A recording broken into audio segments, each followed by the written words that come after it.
آواز بھی اٹھانے کے لیے تیار نہیں ہے. تو یہ صورتحال جو ہے یہ ختم کرنے کی ضرورت ہے اور اس کو اچھی طرح ذہن نشین کر لیں کہ مسلمان مجبور نہیں ہے کسی پارٹی کی حمایت کے لیے، بلکہ وہ اپنے صوبے میں بھی، صوبہ کرناٹک میں بھی متبادل موجود ہیں. نہیں ہوں گے تو تلاش کر کے متبادل بنا لیا جائے گا. باقی اب جو ہے اس قسم کی دھوکہ کھانے کا کام مسلم کمیونٹی نہیں کرے گا. یہ پیغام دینے کے لیے یہ اجلاس منعقد ہوا تھا. کرناٹکا میں 1 کروڑ سے زائد مسلمان رہتے بستے ہیں. جیسا کہ آفیشلی طور پر ہماری آبادی کا تناسب 14.5 یا اس سے کچھ زیادہ ہے، مگر افسوس کی بات یہ ہے کہ ہماری اپنی آبادی کے حساب سے صوبہ کرناٹکا میں ہمیں نمائندگی نہیں دی جاتی ہے. ہم اس نشست میں خاص طور پر یہ باور کرانا چاہتے ہیں کہ ہمیں صوبہ کرناٹکا میں ہماری اپنی آبادی کے تناسب سے ہمیں ہمارے حقوق دیے جائیں. اور دوسری بات یہ ہے، جیسا کہ مفتی صاحب نے فرمایا کہ اگر کسی سیاسی پارٹی کو، خواہ وہ قومی سطح کی ہو، خواہ وہ صوبائی سطح کی سیاسی پارٹی ہو، اگر انہیں یہ خیال خام ہے یا یہ کہ وہ کسی غلط فہمی کا شکار ہیں کہ صوبہ کرناٹکا کے مسلمان ان کے محتاج ہیں اور کسی سیاسی پارٹی کے علاوہ یا کوئی اور پارٹی ان کے لیے موجود نہیں ہے، متبادل نہیں ہے، تو اس خیال خام سے وہ باہر نکلیں. اور ہم بڑی ذمہ داری کے ساتھ یہ عرض کر رہے ہیں کہ ہمارا استحصال اب تک ہوتا رہا ہے، اب آنے والے دنوں میں استحصال برداشت نہیں کیا جائے گا.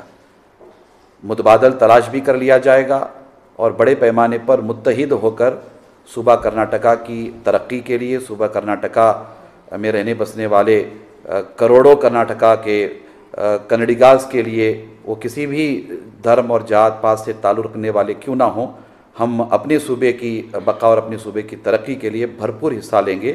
مگر یہ بتانا چاہیں گے کہ ہم کسی سیاسی پارٹی کے محتاج نہ تھے، نہ ہیں، نہ کبھی رہیں گے. آج کی اس نشست میں متفقہ طور پر انہی ساری امور پر گفتگو ہوئی ہے.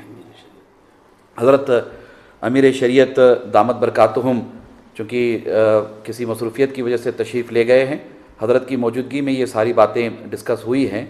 سو آنے والے دنوں میں بھی انشاءاللہ تعالی صوبہ کرناٹکا کے ذمہ دار اکابر علماء کرام متحدہ طور پر صوبہ کرناٹکا کے سیاسی مستقبل کے حوالے سے بڑے اہم فیصلے کریں گے انشاءاللہ تعالی. اور ہم سب متحد تھے، متحد ہیں اور متحد رہ کر کے انشاءاللہ تعالی ہم صوبہ کرناٹکا میں آنے والے دنوں میں اہم فیصلے کریں گے انشاءاللہ تعالی. کہ ابھی جو ہم ریاست کرناٹک میں حالات دیکھ رہے ہیں، کس طرح کے حالات ہماری قوم پر آ رہے ہیں، میں کھلے لفظوں میں کہنا چاہوں گا ریاست کرناٹک میں مسلمانوں نے مل جل کر محنت کرنے کے بعد کانگریس پارٹی کے لیے کام کیا. اس کو جتنی بھی سیٹیں آج ریاست کرناٹک میں نظر آتی ہیں، اس میں زیادہ محنتیں ہماری قوم کی ہیں. لیکن آج جس طرح کے حالات ریاست کرناٹک میں ہمیں دیکھنے کو مل رہے ہیں، کس طرح کا ہمارے اوپر ظلم اور زیادتی ہو رہی ہے.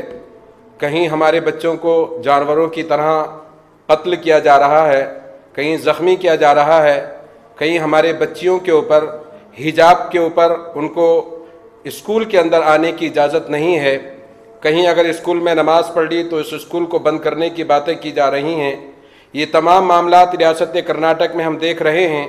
جس پارٹی کو سیکولر سمجھ کر مسلمانوں نے ووٹ دیا تھا، آج وہ پارٹی ایک لفظ کہنے کے لیے تیار نہیں ہے کہ جس قوم نے ہمیں آگے بڑھ چڑھ کر دن رات محنت کرنے کے بعد سیکولر پارٹی کو لے کر آنے کی کوششیں کی گئیں، آج وہ ایک لفظ بھی بولنے کے لیے تیار نہیں ہیں.